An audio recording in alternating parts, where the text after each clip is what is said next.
감사합니다.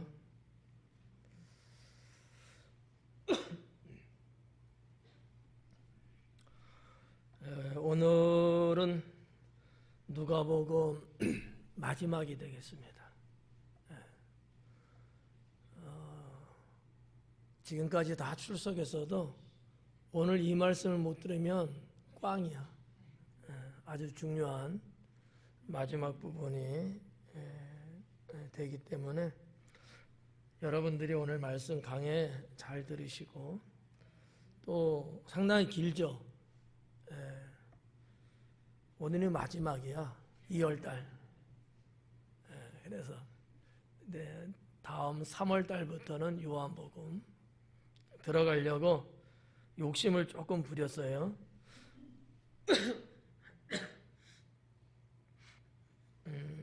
뭐 될지 안 될지 모르지만 한번 노력해 보겠습니다. 36절에 보니까 이 말을 할 때에 예수님께서 친히 그들 가운데 서서 이르시되 너에게 평강이 있을지어다 이렇게 말씀하셨다고 하는데, 이 말을 할 때에 그래요. 여기서 말하는 이 말은 35절을 가리키는 거예요. 35절에 엠마오로 가던 두 제자가 자기들이 가는 길에서 예수님을 만나고 자기들의 마음에 변화가 오고 감동이 오고, 그래서 마음이 뜨거워졌다 그러거든요. 그런 말을 다시 예루살렘에 돌아와서 제자들에게 이야기할 때 그걸 말하는 거거든요. 그 말을 할 때에 장소는 지금 어딘지는 뭐 정확하게 장소에 대한 거는 모르지만 그냥 추측하건대 마가의 다락방이 아니었겠느냐 이렇게 저는 보고요. 거기에 예수님이 나타나시는 내용이 36절에 기록되고 있습니다. 예수님께서 친히 그들 가운데 서서 이르시되, 여기도 역시 그 앞부분에 엠마오로 가는 제자들하고 그 엠마오 마을에 들어가서 유숙할 때에 또 예수님이 쓱 가셨거든요. 뭐 간다는 말 한 것도 아니고 가는지 오는지도 모르는 상황에서 예수님은 그냥 물러가셨어요. 근데 여기서 36절에도 보면 문이 다 닫혀 있을 거예요. 왜냐하면 추측이에요. 지금 예수님 무덤에 큰 사고가 났어요. 그 무덤에 당연히 예수님의 시신이 있어야 되는데 이게 없어졌거든요. 이거를 이제 로마 병사들, 로마 군단에서 모를 리가 없어요. 그러면 아마 찾으려고 혈안이 됐을 겁니다. 그러면 누구를 제일 먼저 조사하러 올까? 당연히 그의 제자들이죠. 1순위예요. 그러니까 몰랐을 때는 몰라도 가뜩이나 우리가 어떻게 살아야 될까, 이런 어떠한 그 실망과 절망 속에 있던 그들이 예수님이 살아났다는 이야기를 듣는 순간 기쁘지만 또 한편으로는 두려웠을 거예요. 분명히 우리에게 찾아오고 우리를 추적할 거라는 생각도 했을 거예요. 그래서 평상시에는 뭐 문을 이렇게 열고 뭐 드나들 수 있을는지 모르지만 아마도 문이 굳게 닫혀 있지 않았겠는가 이렇게 보는 거죠. 그러면 우리 같은 사람은 닫혀 있는 그곳을 들어갈 수 없죠. 못 들어가죠. 문이 굳게 닫혔으니까. 그러나 주님은 그냥 들어가셨다라는 거죠. 왜 그런다 그랬어요? 부활하신 부활체이기 때문이다 라는 거죠. 이 부활체는 지난주에도 말씀드렸다시피 시간과 공간을 초월합니다. 그래서 예수님은 부활하신 분이기 때문에 문이 닫혀 있었지만 제자들이 있는 곳에 호련히 나타나신 거죠. 뭐라고 그러셨냐면은 너에게 평강이 있을지어다 하는 거죠.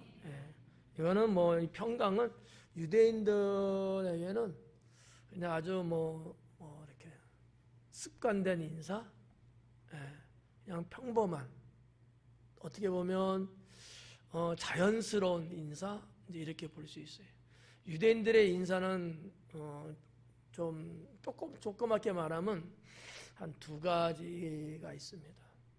하나는 샬롬이고요.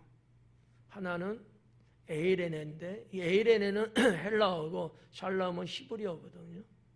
그러니까 히브리적인 인사는 샬롬 이렇게 말하는 거고, 그 다음에 헬라적인 인사는 에이레네 이렇게 이제 이야기하는데, 제가 이스라엘 갈 때마다 이스라엘 분들하고 이렇게 처음에 우리가 가게 들어가도 안녕하세요 이렇게 인사하잖아요.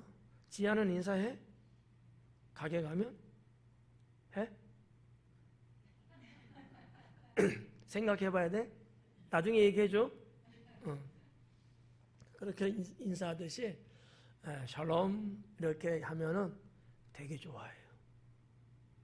동양의 한 사람이 자기네나 말로 인사하니까 되게 좋아하죠. 서양인들이 여러분 한국말 한마디 툭 던지면 우리 한국 사람들 반응 어때요? 상당히 좋아하고 호의적이죠. 그런 것처럼. 그래서 출입국 관리소를 통과할 때도 여권을 검사하는 분한테도 샬롬 이렇게 해주면은 되게 좋아하는 분이 거의 다예요. 그러면 볼 것도 없어. 그냥 패스 이렇게. 그 정도로 이게 상당히 이제 평범한 거지만 이것처럼 좋은 인사는 없다라는 거지. 하나님께서 당신과 함께 하십니다. 또는 하나님께서 당신을 축복하십니다. 그런 어떤 영적 의미가 담겨 있는 인사가 샬롬이거든요. 여기도 지금 예수님께서 제자들에게 나타나셔서 첫 마디가 평강이 너에게 있을 것이다. 이런 말씀을 한 거죠. 상당히 귀에 익은 인사예요. 그리고 목소리도 상당히 귀에 익은 목소리였고요. 그리고 아마 예수님의 모습을 얼굴을 쳐다봤을 겁니다. 상황이 이제 그런 거죠. 37절에 뭐라 했냐면 그들이 놀라고 무서워했다 그래요. 왜 제자들은 예수님을 보고 왜 놀라기도 하고 왜 무서워했을까? 이유는 예수님은 죽었다는 생각이 그들의 머릿속에 꽉 있어요. 살아났다 할지라도 믿을 수가 없는 거예요. 어떻게 보면. 물론 예수님께서 죽었던 나사로도 살리셨다는 것을 그들은 알고 그 현장에 같이 있었어요. 그럼에도 불구하고 자기들의 예수님이 죽었는데 분명히 살아났다는 것이 믿겨지지가 않았고 또 하나는 무서웠죠. 왜냐하면 유대인들의 사상 속에 종교적 사상 속에 영이라고 하는 것 있고 귀신이라는 거 알고 있거든요. 우리 한국 사람들도 귀신 상당히 두려워하잖아요. 그래가지고 늦은 밤에는 밖에 안 나가. 귀신이 잡아먹을까봐. 때로는 꿈을 꿀 때 귀신 꿈 꾸면 상당히 힘들고 무섭잖아요. 유대인들의 의식 속에도 이 귀신이라는 존재에 대한 것을 다 갖고 있어요. 그러니까 물론 예수님이 귀신이라고 그러는 건 아니지만 영물이 귀신이라는 건 알거든요. 그러니까 영이다라는 생각보다도 아마 귀신인가? 이런 생각을 했기 때문에 두려워하지 않았을까 이렇게 생각합니다. 보편적으로 유대인들 사회에서는 그런 의식들이 있었거든요. 그래서 아마 누가는 그들이 놀라기도 했지만 무서워도 했다라고 기록한 거예요. 그런 어떠한 귀신 의식이 없었다면 무서워하지는 않았겠죠. 오히려 반갑고 정말 막 붙잡고 덩실덩실 춤을 추듯이 아마 그랬을 거예요. 근데 그러기보다는 무서움을 가질 수밖에 없었다. 죽은 자라는, 예수님은 죽은 자라는 어떤 생각, 그런 어떠한 지식, 고정관념, 이것이 신앙의 부활이라는 것을 뛰어넘지 못했습니다. 이게 우리들도 마찬가지예요. 이게 이제 문제죠. 내가 알고 있는 지식, 내가 알고 있는 상식, 내가 살아오면서의 경험, 뭐 이런 것들이 신앙을 뛰어넘는 거예요. 이렇게 되면 이 사람은 신앙인으로 살지는 못합니다. 오히려 신앙이 그와 같은 걸 뛰어넘을 수 있어야 되거든요. 과학 시대라고 그러잖아요. 지금은 과학적으로 이래 그러면은 사람들이 꼼짝 못해요. 과학적으로 그렇다니까. 그러니까 과학이 이 현대 사회는 신과 같은 게 돼버렸어요. 과학이. 그래서 신앙인들 중에서도 교인들 중에서도 과학에 맹못 치는 사람들이 꽤 많아요. 왜일까? 신앙이 부족하기 때문이죠. 제자들도 아마 그 당시 그러지 않았을까 이렇게 볼 수 있는 거예요. 그들이 갖고 있는 죽은 자라는 거, 죽은 자는 이제 끝이라는 거, 다시는 살 수 없다는 거, 이런 어떤 기본적인 어떤 지식이 그들에게 있었고, 그런 어떠한 그들의 의식이 부활했다는 예수님의 그 신앙을 오히려 오버해버린 거예요. 다 섞어내버렸어요. 그러다 보니까 분명히 부활한다는 말씀을 한 3번 정도, 제가 알기에는 그 정도 언급을 하셨고 그들도 들었음에도 불구하고 전혀 그 생각이 떠오르지는 못하는 거죠.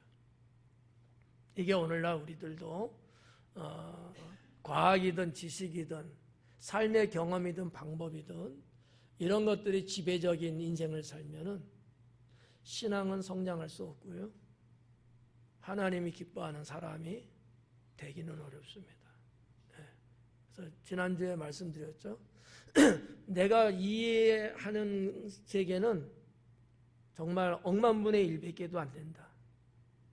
근데 우리는 그거 갖고 자꾸 모든 것이라고 착각을 할 때가 많거든요. 내가 알지 못하고 보지 못하고 듣지 못한 그런 세상, 이것이 얼마나 넓은지 몰라요. 가히 우주적이죠. 요만큼밖에 안 살아본 사람이 마치 모든 것을 다 살아본 것처럼 착각하고 이해하는 것만 자꾸 믿으려고 하는데, 이해하는 것만 갖고 믿는 사람은 믿음이 없는 사람이다. 과학적으로 증명된 것만 믿으려고 하는 것은 그건 신앙이 아니죠. 그거는 지식이죠. 이런 부분들 우리가 오늘 말씀 37절을 통해서 다시 한번 나를 점검하고, 나의 신앙은 세상을 뛰어넘을 수 있는지, 아니면 반대로 세상이라고 하는 내가 알고 있는 것이 신앙을 오히려 뛰어넘고 있는지, 이 둘의 관계를 여러분들이 정말 적나라하게 잘 분별할 수 있으셔야 돼요. 그들이 보는 것을 영으로 생각하는지라 그러잖아요. 그 보는 것을 영으로 귀신이라는 거예요. 푸뉴마라고 기록이 되어 있습니다만 모든 영은 다 푸뉴마로 이렇게 기록이 되는데, 번역은 푸뉴마이기 때문에 영이지만 이 푸뉴마를 귀신이라고도 때로는 의미를 부여해서 말하거든요. 영이다 이렇게 보겠어요? 아니거든요. 귀신이다 이렇게 생각한다는 거죠. 이 영은 신체가, 그러니까 쉽게 말해서 육체가 없는 존재거든요. 그게 영이에요.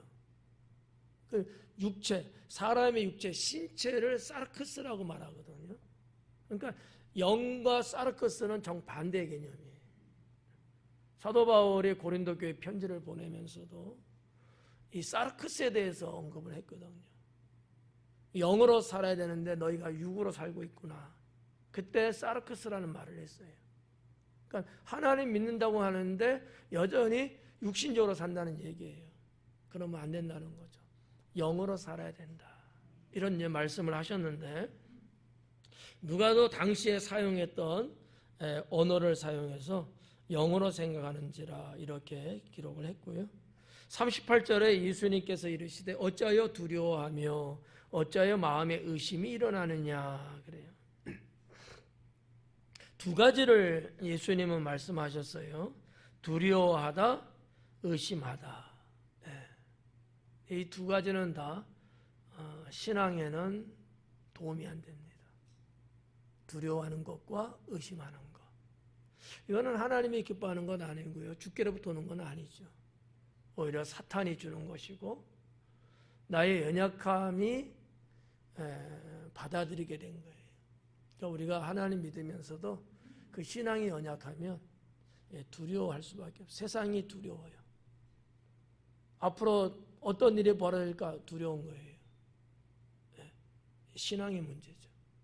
모든 것의 주인이시고 다스리시는 하나님을 믿으면서 그 하나님이 지금 나와 함께 계시고 그분의 권능으로 나를 인도하시고 도우신다는 것을 믿는다면 두려워할 이유는 없죠. 근데 두려워한다? 그런 신앙 부분들이 약한 거예요. 없다고 보면은 기분 나쁠 테니까 적은 거죠. 그래서 세상이 두렵고요. 때로는 사람이 두렵고요. 때로는 내 미래, 어떤 일이 벌어질까? 나는 어떻게 살아야 될까? 나는 이제 나중에 공부 끝나고 취직을 해야 되는데 과연 취직은 제대로 할 수 있을까?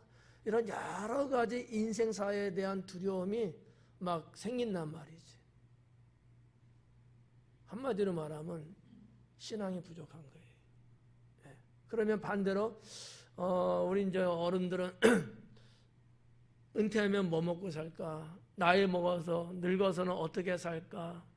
뭐 이런 걱정들을 분명히 할 거란 말이지. 왜 하는 거예요? 신앙이 부족해서 그래요. 물론 사람이니까 생각할 수는 있어요.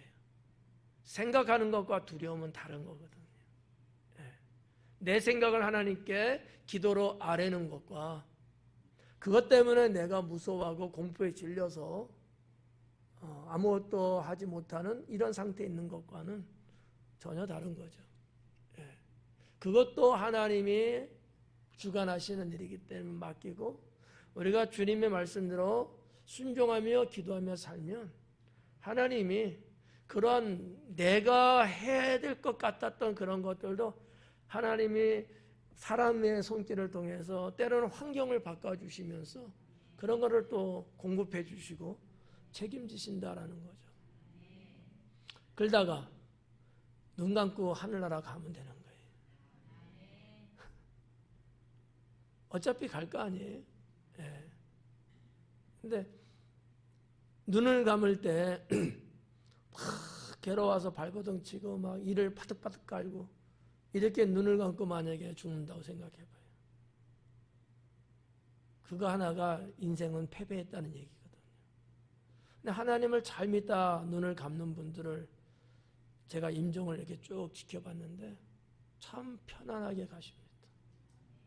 그리고 어떤 분들은 천사가 자기를 데리고 오는 환상을 보시고요. 눈이 열려서. 그래서 막 웃으면서 가셔요. 그런 분들도 꽤 많습니다. 전혀 다르잖아요. 그러니까 내 인생을 하나님께 맡기고 사는 그리스도인이 있는가 하면 여기에 대한 믿음이 부족해서 두렵고 공포 속에서 살아가는 분이 있고 이제 그런 건데 자, 아무튼 우리 믿음의 사람들은 이 두 가지 조심해야 합니다. 두려워하는 거, 의심하는 거. 그래서 두려워하는 거 말씀드렸고 의심한다는 것은 예수님이 늘 제자들에게 쑥쑥 내던졌던 말씀 중에 하나가 의심에 대한 문제. 왜 의심하느냐? 왜 의심하느냐? 왜 의심해요? 못 믿어서 의심하거든요. 제가 여러분을 의심하면 어때요? 좋아요? 아니죠. 믿어주는 게 좋잖아요. 그러니까 하나님과 관계, 신앙의 세계는 의심이 아니고요. 믿음이거든요. 그러니까 제자들에게 하는 거잖아요. 왜 의심하느냐? 선생님, 제자들은 뭐를 의심하고 있는 거예요? 예수님이 부활한 것을 의심하고 있는 거예요. 만약에 여러분에게 예수님이 툭 나타나셨다면 여러분은 어떨 것 같아요? 주님 감사합니다. 막 끌어안을 것 같아요. 아니면은 이거 뭐야 막 이럴 것 같아요. 전자 후자. 전자라고 하긴 하는데 밤에 봐야 알아. 밤에 깜깜할 때 제가 툭 나타나도 그냥 깜짝 놀랄 것 같은데. 예수님이 왜 의심하냐라는 그 의심의 내용은 예수님이 부활하셔서 부활한 모습으로 제자들에게 나타나는데 이걸 안 믿는 거예요. 안 믿는 거야. 근데 엠마오로 가는 두 제자의 일과 지금 어느 집 안에 모여있는 제자들에게 나타난 일과는 조금 달라요. 엠마오로 가는 두 제자에게 나타났던 예수님은 그 당시 두 제자의 눈을 가리웠거든요. 그래서 몰라봤어요. 근데 여기는 지금 제자들의 눈이 가리워지지는 않았어요. 예수님인지 보고 알았어요. 근데 의심하는 거죠. 죽은 자인데 어떻게? 그래서 귀신 아니야? 이렇게 이제 우리가 잘못 본 거 아니야? 환상 아니야? 우리가 헛본 거 아니야? 뭐 이런 식으로 했는데 그래도 뭐 두려움도 있고 믿을 수가 없는 거예요. 믿을 수가 없는 거예요. 이런 부분을 예수님께서 언급하시면서 사실 우리들이 이 두 가지 이런 부분은 평생을 살면서 가져서는 안 돼. 담대하게. 담대할 때 하나님은 역사합니다.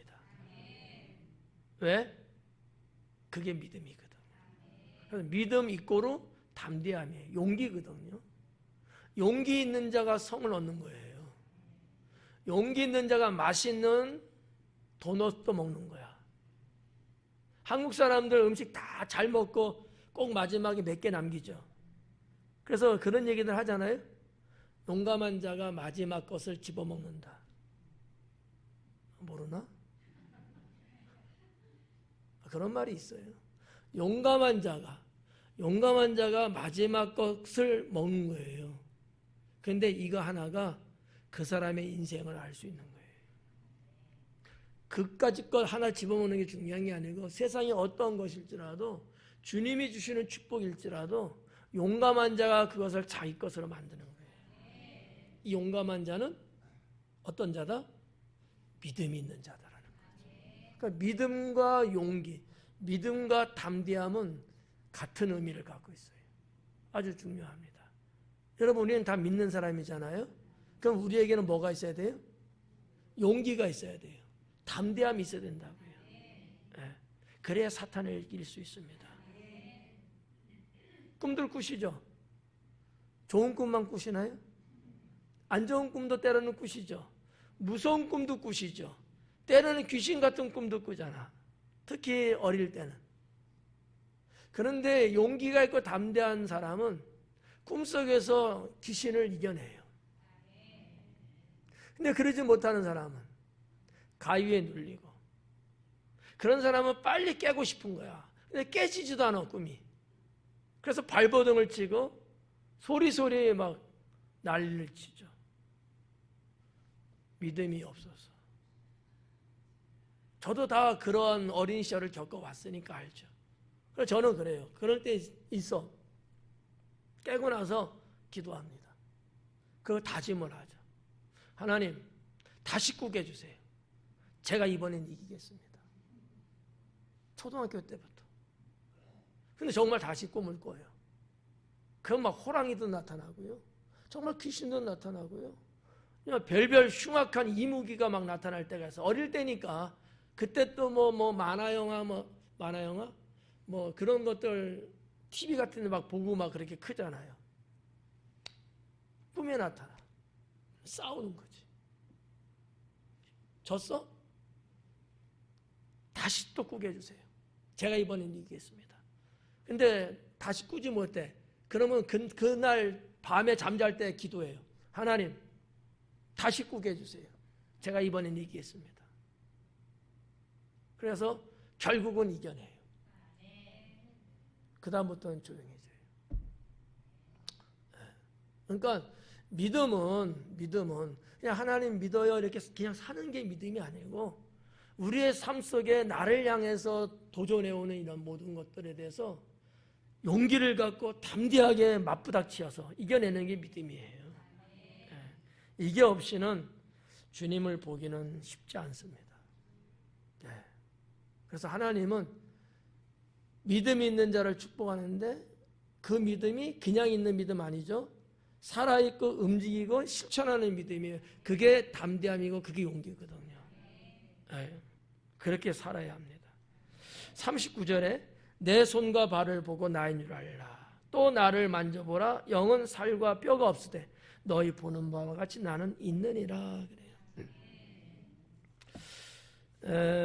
예수님께서 육체적인 부활, 육체적 부활을 증명하는 것이 3번 언급이 되고 있어요. 여기서요. 자, 첫 번째는 뭐냐면 손과 발을 보여주셔요. 그러니까 영으로 부활했다는 게 아니고 육체를 가지고 그대로 부활했다는 것을 증명하는 거예요. 만약에 영으로 그냥 부활했다면 손발 보여줄 수도 없죠. 없으니까. 근데 육체를 가지고 부활하셨기 때문에 이걸 증명해 보이는데 오늘 읽은 본문에 보니까 손과 발을 보여줬다 그래요. 손과 발을 보고 그 다음에 두 번째는 만져봐라 그래요. 여러분 영은 만진다고 이게 만져집니까? 아니잖아요. 근데 육체는 만지면 이렇게 만져지잖아요. 만져보라는 거야. 눈으로 보고도 너희가 못 믿겠거든. 직접 너희가 내 손과 발을 한번 만져봐. 이거예요. 이게 두 번째 증명하는 모습이고요. 세 번째가 뭐냐? 구운 생선을 잡수시는 거예요. 야, 너희들에게 뭐 먹을 거 있냐? 그러니까 구운 생선을 내와요. 그걸 드시는 거야. 영은 이렇게 안 먹죠. 영은 그런 먹는 존재가 아니거든요. 안 먹어요. 육만 먹는 겁니다. 이 3가지를 오늘 이 본문 속에서 못 믿고 무서워하고 그런 제자들에게 확신을 시켜주기 위해서 3가지를 말씀하십니다. 그 내용을 지금 우리가 지금 지나고 있는 거예요.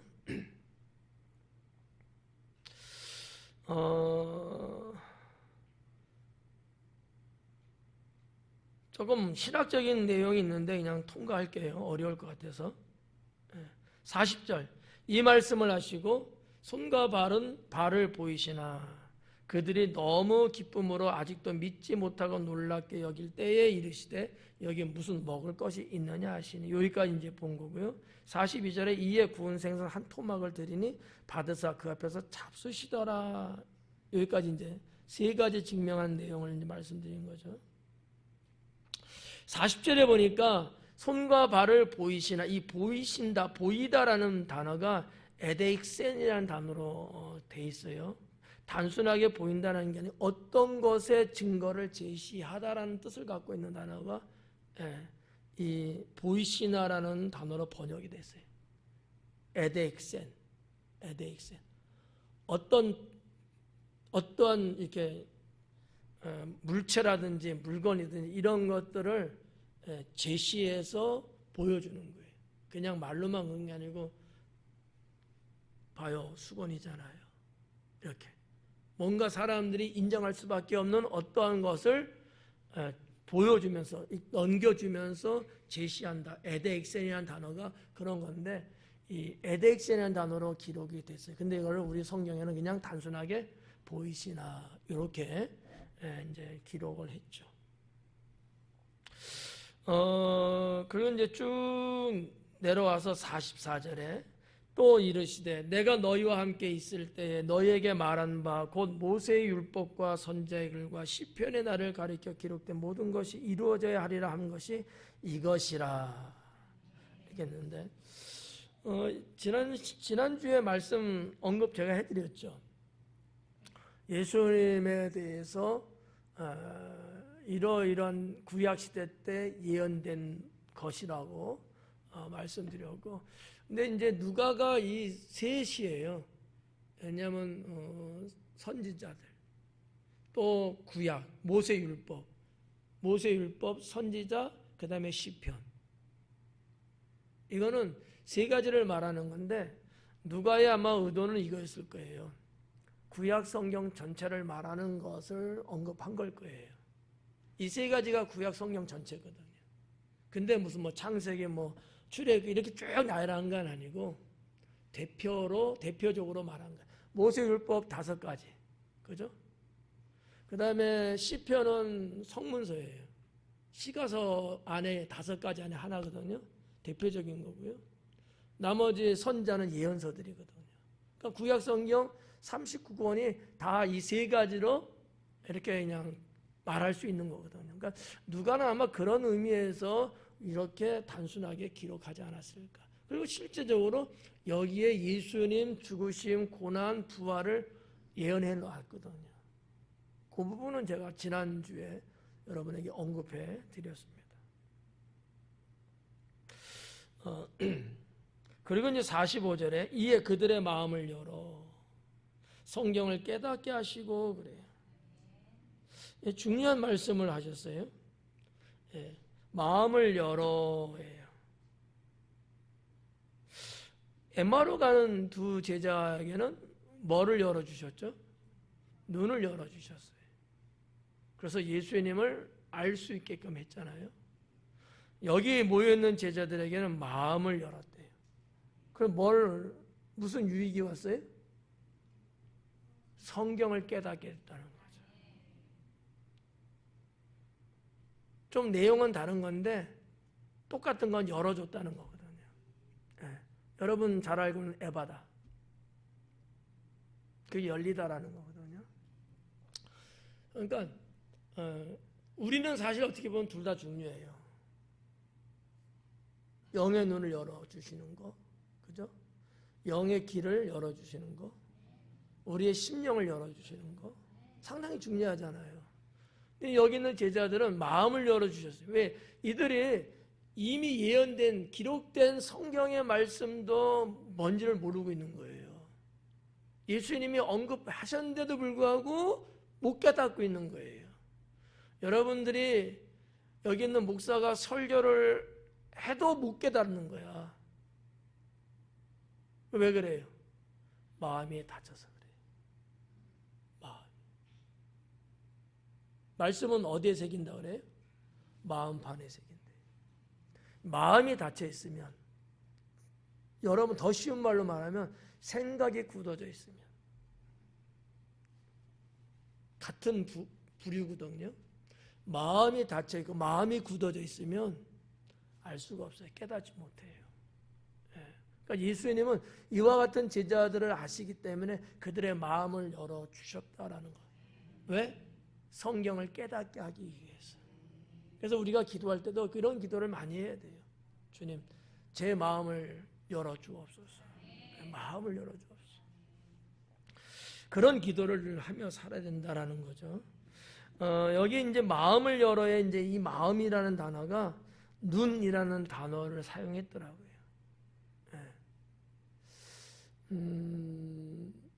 다른 단어가 원래 있어요. 그 뭐 생각이 안 나네. 그 단어가 있는데 보편적인 마음을 할 때는 카르디안가 그런 단어를 써요. 근데 누가는 그 단어를 안 썼고 눈이라는 단어를 썼어요. 이 단어는 조금 달라요, 의미가. 어떤 의미냐면 지각하고 이해하는 기능을 말하는 거예요. 지각, 깨닫고 이해하는 기능의 눈.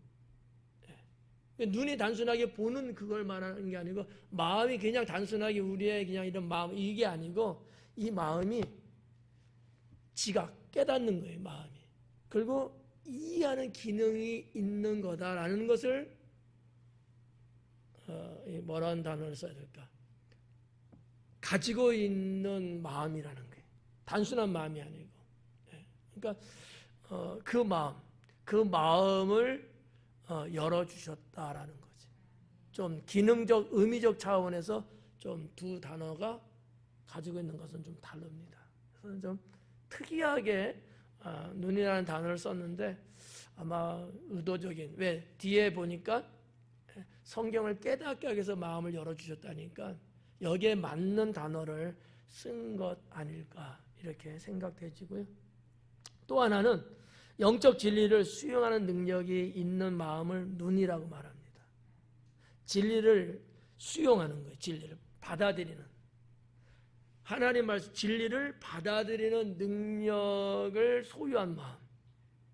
눈이라는 단어가 갖고 있는 의미가 그게 있다라는 거죠. 그래서 아마 누가는 여러 단어가 있지만 눈이라는 단어를 사용한 것 같다 이렇게 봐지고요. 46절에 보니까 또 이르시되 이같이 그리스도가 고난을 받고 제3일에 죽은 자 가운데서 살아날 것과 또 그의 이름으로 죄사함을 받게 하는 회개가 예루살렘에서 시작하여 모든 족속에게 전파될 것이 기록되었으니 46절은 저번에도 말씀드렸던 내용이기 때문에 넘어가고요. 47절에 보니까 그의 이름으로 죄사함을 받게 하는 회개가 그래요. 아주 이제 중요한 말씀을 누가는 기록했어요. 죄사함을 받게 하는 것이 뭐냐? 회개다라는 거예요. 그러니까 회개가 없이는 죄가 용서받을 수가 없다라는 거죠. 제가 가끔씩 말씀드리죠. 그냥 여러분 이런 게 있어요. 하나님 뭐 이렇게 해서 무슨 죄 졌어요. 용서했어요. 이거는 용서 못 받을 확률이 높아요. 회개는 안 하고 있거든 지금. 내가 그런 게 있다는 거지 내가 입으로 회개를 안 하고 있어 지금. 반드시 주님 저한테는 이런 죄가 제가 이렇게 해서 이런 때 이렇게 해서 잘못했습니다. 하나님 회개합니다. 용서해 주세요. 회개한다는 고백을 해야 돼요. 회개가 죄사함을 받게 하거든요. 그래서 여러분이 가끔 대피기도 하실 때도 보면 회개한다는 말을 안 하는 분들이 있어요. 그냥 별로 생각 안 하고 하시기 때문에 그럴 수도 있지만 혹시 또 모르지 어떤 사람은 회개라는 말 하기를 싫어서 안 쓰는지도 모르지. 그런 사람도 있어요. 근데 정말 용서받기를 원하면 회개합니다. 우리가 뭐 사람 사이에도 뭐 잘못해서 미안합니다. 죄송합니다. 잘못됐습니다. 그러잖아요. 이런 상황이 이렇게 해서 내가 그렇게 한 거예요. 이해해 주세요. 그러면 이해해 줘요? 괘씸하지. 근데 죄송해요. 제가 이렇게 해서 잘못했네요. 그러면 한 대 때리려다가도 그래요. 알았어요. 그냥 가세요. 이렇게 되는 거거든요. 그러니까 직접 내가 회개를 언급하는 게 우리 신앙에서도 죄를 용서받는데도 상당히 필요하고 그러지 않으면 안 된다라는 거죠. 하나님 앞에 무슨 뭐 자존심 세울 일이 있어요? 그럴 리가 없잖아요. 그래서 죄사함을 받게 하는 회개예요. 회개가 그렇다는 거죠. 그런데 그 앞에 하나가 있어요. 그의 이름으로 해요. 이게 죄사함의 근거거든요. 내가 잘못해서 회개를 하는데 그래서 용서를 받는데 용서해주는 근거가 뭐냐 이거야. 왜 용서를 해주냐 이거지. 예수님이 대신 죽으셨기 때문에. 그래서 주님의 이름으로 우리가 기도하고 주님의 이름으로 우리가 회개도 하는 거예요. 그럴 때 죄사함, 용서는 완벽해진다. 라는 것을 누가가 아주 기록을 참 잘했어요. 사복음서 중에서 누가의 이런 아주 특징적인 부분들이 저는 개인적으로 상당히 마음에 들어요. 상당히 샤프하고 아주 깊이 찔러대는 부분이 있어요. 오히려 영적 진리를 깨닫는데 훨씬 유익합니다. 그러면서 참 좋더라고요. 그래서 이제 누가에 대한 그 책들도 여러 권 갖고 누가를 좀 탐구하고 연구하고 좀 그러는데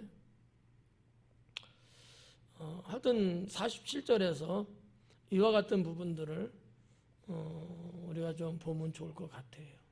그래서 죄사함을 받게 하는 회개. 근데 그 죄사함의 근거는 예수님 이름에 있다라는 거예요. 그리고 예루살렘에서 시작하여 모든 족속에게 전파될 것이 기록되었으니 그래요. 이거는 역시 뭐 타복음서, 마태복음 같은 데도 있고 다 있는데 이렇게까지 기록되어 있지는 않죠. 의미는 같이 있지만 문자적으로는 이제 그러지는 않는데 예루살렘에서 시작한대요. 그리고 모든 족속에게 전파된다라고 기록되어 있다라는 얘기예요. 예언됐다는 얘기입니다. 예수님이 이 말씀을 했다 얘기가 아니고 이미 구약에 이게 이미 기록되어 있다. 이 말씀을 지금 하고 있는 거거든요. 이사야서 2장 3절에 보면 그렇게 기록되어 있어요. 아마 예수님이 이 말씀을 인용하고 있는 것 아닐까 이렇게 볼 수 있고요. 미가서에도 보니까 4장에 그렇게 기록되어 있어요. 4장 1절 2절에 보면 이 말씀이 기록되어 있는 거예요. 그러니까 예수님이 지금 말한 거 기록됐다 이미 이 말은 이사야서나 미가서에 특히 이사야서하고 미가서는 예수님의 그리스도에 대한 예언이 어느 성경보다도 더 많이 있는 성경들이거든요. 뭐 그런 부분. 이분들의 그 활동이 주전 한 700년 정도 그 어간에 활동하신 분들이에요. 750년, 한 700년 이 정도에. 그러니까 한 8세기, 주전 8세기 때 활동하셨던 분들인데 예수님 때로 보면 한 700년 전에 선지자로 일하셨던 분들이거든요. 그때 예언한 것들이에요. 48절에 너희는 이 모든 일의 증인이라 그래요. 여기에서 이제 이 마데테스 제자라고 하는 존재가 뭐냐? 여기 나오는 거예요. 이제 뭐 예수님 따라다니고 뭐 예수님 닮아가고 뭐 어쩌고 물론 그런 것도 다 포함됐다고 볼 수 있지만 정말 예수님이 이들을 제자로 삼은 이유가 어디 있느냐? 땅끝까지 복음 전하게 하기 위해서 증인되게 하기 위해서 삼은 거거든요. 그런데 예수님 공생애는 같이 했는데 원래 예수님의 근본적인 그 뜻인 이 증인되는 삶을 안 산다면 제자들이 아무 의미 없죠. 그렇다고 보면 우리는 어떨까라는 거죠. 우리 예수님 믿고 구원받은 사람들이에요. 예수님의 뜻은 어디 있을까? 구원시키는 정도까지만 있을까? 아니면 더 나가서 증인되는 것까지 있을까? 어떤 것 같아요? 그렇게 믿으세요? 그래서 증인의 삶을 사셔야 되는 거예요. 그러면 힘들겠다. 그렇게 생각하실 필요 없어요. 물론 예수님 당시의 제자들의 증인은 땅끝까지 정말 장소적으로 먼 데까지 나가서 복음 전하고 그러셨어요. 그리고 다 순교했거든요. 사도 요한만 순교 안 했어요. 나머지 제자는 다 순교했어요. 근데 우리들은 저기 무슨 아프리카를 가고 갈 수 있으면 가서 복음 전하는 건 좋지만 그게 아니고 가장 먼 것이 어딜까? 가정이에요, 가정. 제일 먼 복음의 장소가 여러분 집안이에요. 여러분 식구들이 제일 안 믿거든. 제일 어렵죠. 모르는 사람 가서 전도하는 거 오히려 나아. 나를 빠삭하게 너무 잘 알고 나하고 막 부딪히려고 하고 막 그냥 꼬쟁이 짓 하고 막 이런 가족들 있다면 이분들이 너무 어려운 거야. 그래서 자기 가족을 구원한다면 대성공인 거죠. 복음의 마지막 장소는 저는 가정이라고 봐요. 내 식구들. 그렇다고 해서 또 그것만 또 생각하면 안 돼요. 넓은 의미에서 여러분이 밟는 땅이 다 복음의 땅이에요. 직장 날마다 출근하시면 거기가 복음지고요. 혹시나 여행 다니시면 여러분이 가는 곳마다 만나는 사람마다 다 복음의 대상자들인 거예요. 그래서 그냥 일부러 막 할 생각은 의미 없어요.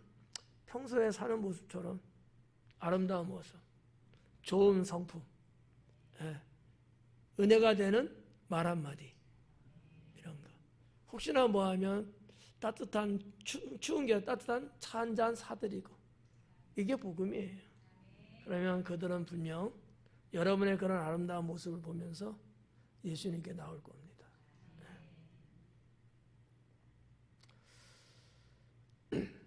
제가 언젠가 한번 식당에 가서 음식을 먹는데 잘 먹고 나오는데 저를 아는 장로님 부부가 이렇게 앉아서 식사하는데 인사를 해갖고 반갑게 인사했는데 그러고 나왔어요. 나오고 나서 내가 왜 그랬을까 생각이 후회가 엄청나게 들었어요. 왜 후회가 들었죠? 밥값을 내고 나와야 되는데 밥값을 보편적으로 늘 그러려고 하거든요. 밥값을 내드리고 나왔어야 되는데 더군다나 그분들은 제가 기독교 연합회장하고 임원할 때 저를 도와서 부장하시고 뭐 이런 분들이었거든요. 내가 큰 실수했다. 다시 갈 수도 없고 그분들도 식사는 다 마쳤고 우리도 다 마쳤고 좀 그런 좀 나의 이제 잘못된 모습 후회스러운 거 왜냐하면 별건 아니지만 그 하나가 그분들의 마음을 따뜻하게 해줄 수 있고 이런 것들이 또 그분들도 분명히 그렇게 또 사실 거예요. 이런 게 복음이다라는 거죠. 언젠간 또 그런 날이 올 것 같아요. 그때는 실수하지 않아야지. 49절에 볼지어다 내가 내 아버지께서 약속하신 것을 너희에게 보내리니 너희는 위로부터 능력으로 입혀질 때까지 이 성에 머물라 하시니라. 그래. 약속하신 것을 언급하셨어요. 예수님께서 하신 말씀이죠. 내가 내 아버지께서 약속하신 것. 아버지께서 약속했다는 거예요. 하나님께서 약속했는데 뭐를 약속한 거냐? 그 내용이 뭐냐? 이거예요. 하늘의 능력. 이걸 하나님이 약속했고요. 또 하나는 성령이거든요. 근데 이것을 따로따로 말할 수도 있고요. 하나로 말할 수도 있어요. 하늘의 능력은 성령이고요.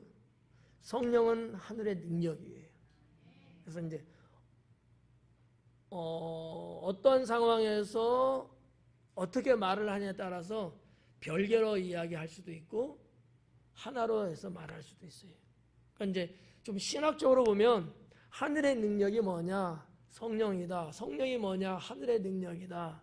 이렇게 해서 볼 수 있는데 일반 우리의 삶 속에서는 그렇게 말할 수도 있지만 따로따로 이렇게 말할 수도 있고 왜냐하면 성령뿐만 아니라 또 다른 하나님의 권능이 또 있거든요. 성령은 아닐지라도 그래서 이제 그렇게 하나로 할 수도 있고 둘로 나눠 볼 수 있는데 어쨌든 간에 하나님께서 약속하신 것은 하늘의 능력 그리고 성령이에요. 근데 예수님의 이 말씀에 예수님 사역과 예수님 부활을 승천하시고 그 후에 임한 것을 보면 이 두 가지가 다 임해요. 성령도 임하시고 능력도 임하시고.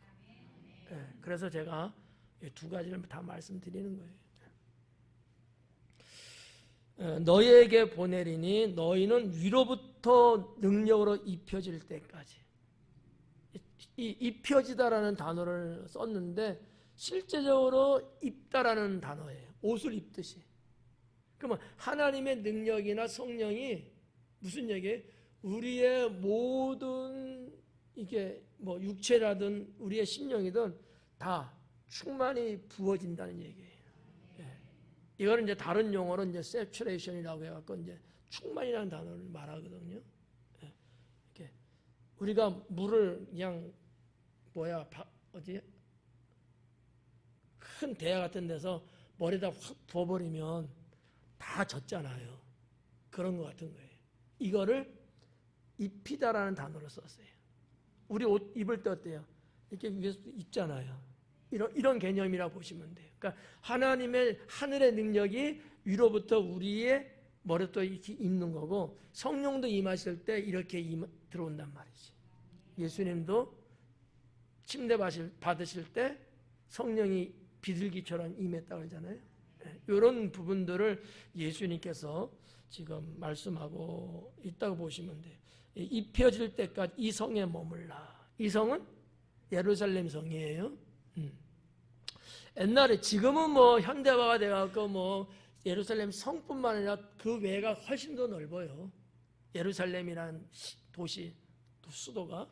그런데 그 옛날 고대 사회는 이 성만 사람들이 이렇게 모여 살고, 그리고 뭐 저기 가서 좀 이렇게 뭐 한 두 집 이렇게 있고, 그러니까 도시화되지 않았어. 성 안에만.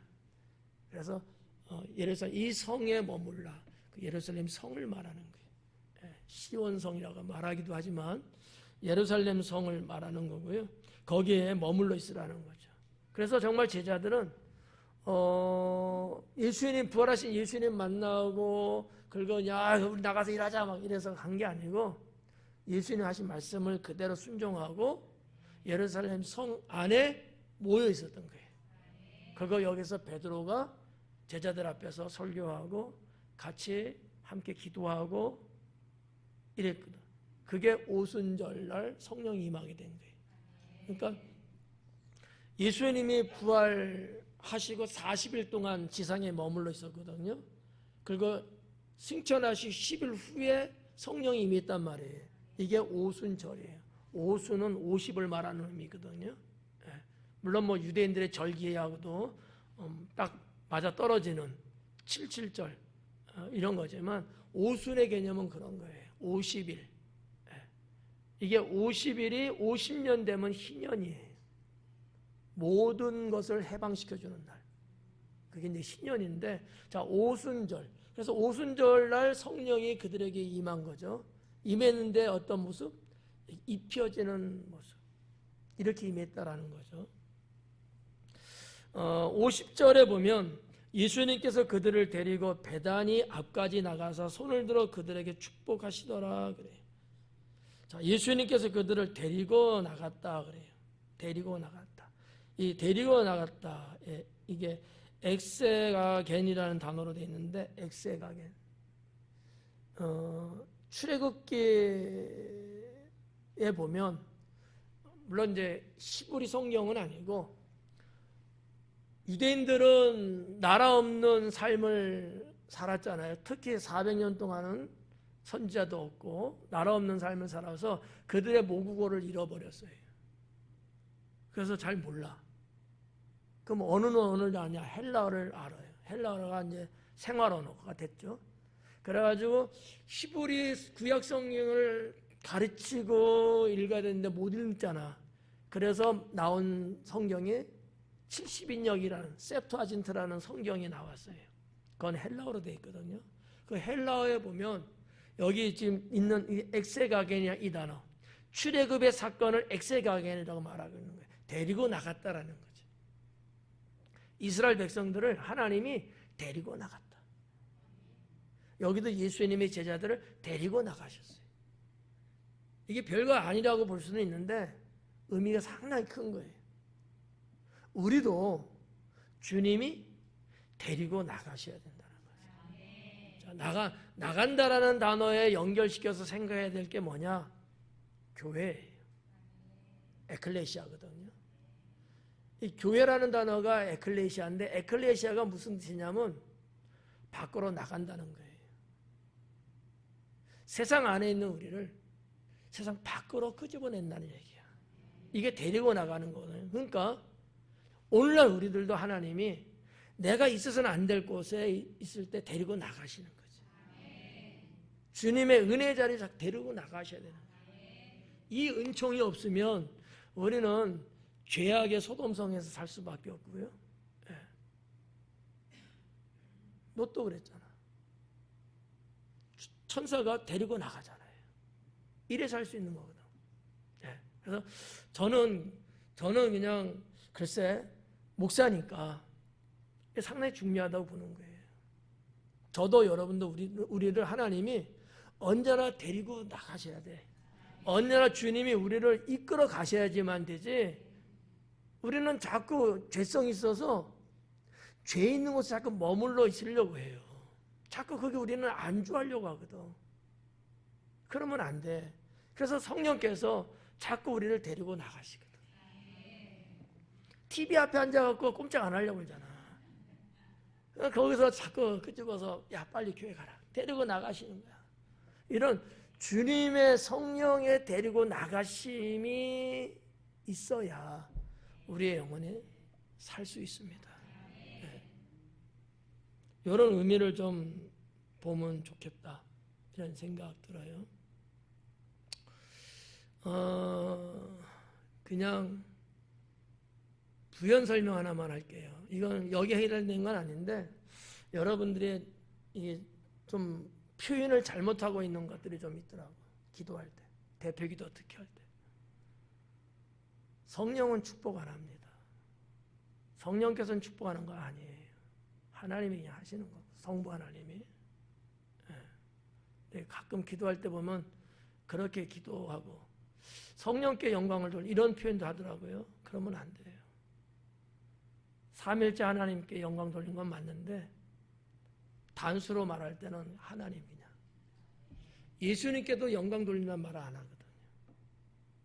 오직 성부 하나님, 삼일째 하나님 이렇게 좀 그런 거. 교회 성령께서 주인 되시고 이렇게 하면 안 되는 거예요. 틀린 거거든요. 이런 부분들을 이제 몰라서 이제 그러기는 하는데 좀 가려서 하면 좋지 않을까. 그리고 이제 손을 들어 그들에게 축복하시더니 그래요. 자, 예수님께서 제자들에게 이제 축복하는데 손을 들어서 축복을 해줘요. 오늘날 이 축도가 이런 데서 나온 거예요. 손을 들어서 예수님 하신 것을 본받아 이제 하는 거죠. 그래서 이 축복기도 특히 손을 들어서 축복하는 기도는 상당히 유익하고 복된 겁니다. 그래서 이 신앙이 없는 사람들도 설교할 때 떠들고 기도할 때 눈 뜨고 그러다가도 축도하겠습니다 하면 다 눈 감고 다 정숙해져요. 축복받는 거라는 거 알기 때문에. 그래서 이제 축도는 이 손을 들어 축복 기도는 복을 받게끔 하는 영적인 거기 때문에 축도는 중요합니다. 51절에 축복하실 때에 그들을 떠나 하늘로 올려가시니 그래요. 축복하실 때 그들을 떠났다라는 거죠. 이제 가시는 게 이제 승천이죠. 베다니에 가면 지금도 승천 기념교회, 승천했던 그 장소에 기념할 수 있는 건물이라고 할까? 그게 있어요. 성수순례 가면 여기는 다 가겠지, 당연히. 지난번도 갔고 갈 때마다 갔어요. 그 베다니에요, 그러니까. 우리가 강해하면서 봤잖아요. 벳바게가 있고 베다니가 있었다 그랬잖아요.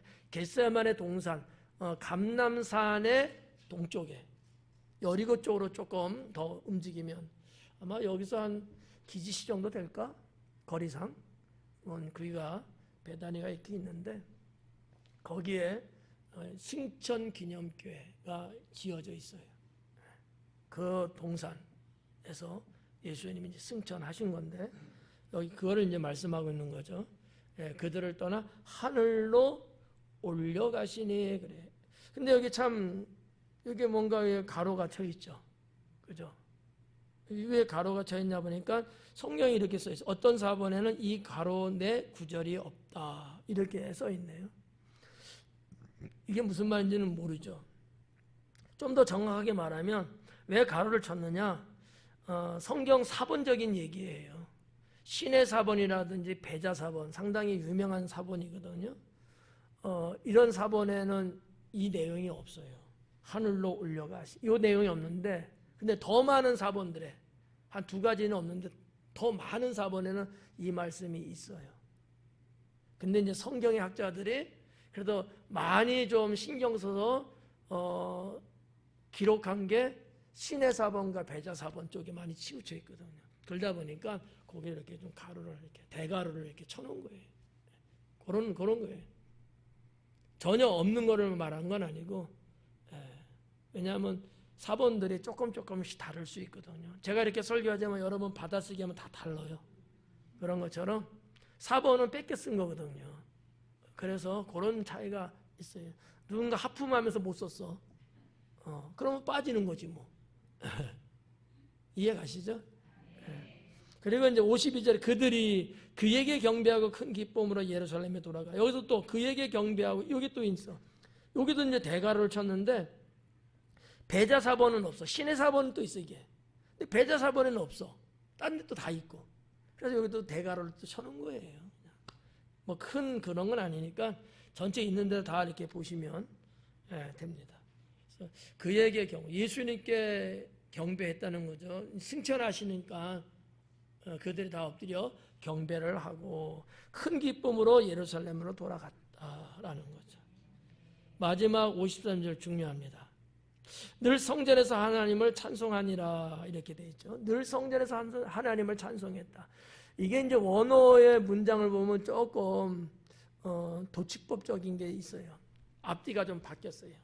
원래는 이렇게 되는 건데 이걸 우리나라 번역으로 이렇게 해놓은 거예요. 무슨 얘기냐면 그들이 하나님을 찬양하며 늘 성전에 있었다 이렇게 돼 있어요.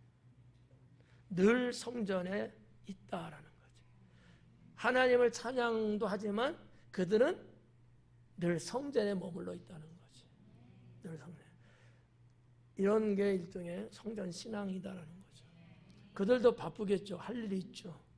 또 당장 예수님은 올라가셨고 자기 앞에는 없고 뭐 등등으로 여러 가지 환경의 변화가 왔는데 그럼에도 불구하고 그들은 이제 용기를 얻었어요.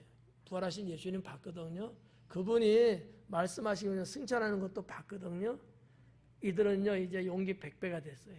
그래가지고 뭐 붙잡힐 것 두려울 것 이거보다도 주님 말씀에 따라서 예루살렘 성전에 머무르면서 거기에 여러분 이 제자들까지도 죽이고 싶은 사람들이 아주 우글하게 있단 말이에요. 그럼에도 불구하고 이 제자들은 예루살렘 성전을 떠나지 아니하고 거기 머물러 있는 거예요. 마가의 다락방이 그 옆에 있어요. 그래서 이제 아무튼 이렇게 해서 누가복음 강해는 오늘로 끝입니다. 한 몇 년 걸렸어요. 정말 다른 복음서도 중요하지만 누가복음은 좀 더 상세하게 기록된 부분들이 많이 있어서 오히려 신앙에 더 도움이 될 수 있는 그런 성경이 아닐까라고 생각합니다.